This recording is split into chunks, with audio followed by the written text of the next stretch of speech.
കോഴിക്കോട് സർവകലാശാല വിസിയുടെ രാജ്ഭവൻ വിശദീകരണം തേടും. ഗവർണർ പങ്കെടുത്ത സെമിനാറിൽ നിന്ന് വൈസ് ചാൻസലർ വിട്ടുനിന്നത് കീഴ്വഴക്ക ലംഘനമാണെന്ന് രാജ്ഭവൻ വിലയിരുത്തൽ.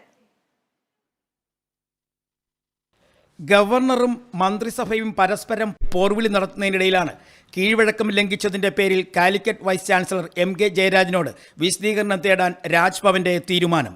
ആരോഗ്യ പ്രശ്നങ്ങളുടെ പേരിൽ വെട്ടുനിന്ന വൈസ് ചാൻസലർ സെമിനാറിൽ പങ്കെടുക്കാൻ പ്രോ വൈസ് ചാൻസലറെ ചുമതലപ്പെടുത്താത്തതിന്റെ പിന്നിൽ രാഷ്ട്രീയമുണ്ടെന്നാണ് രാജ്ഭവന്റെ വിലയിരുത്തൽ.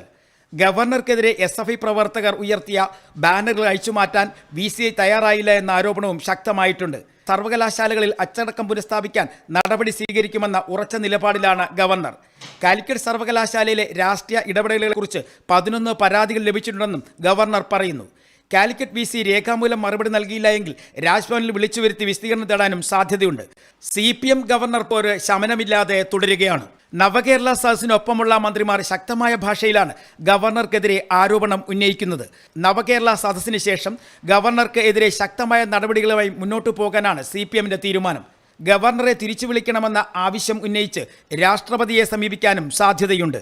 Kerala vision news, Thiruvananthapuram.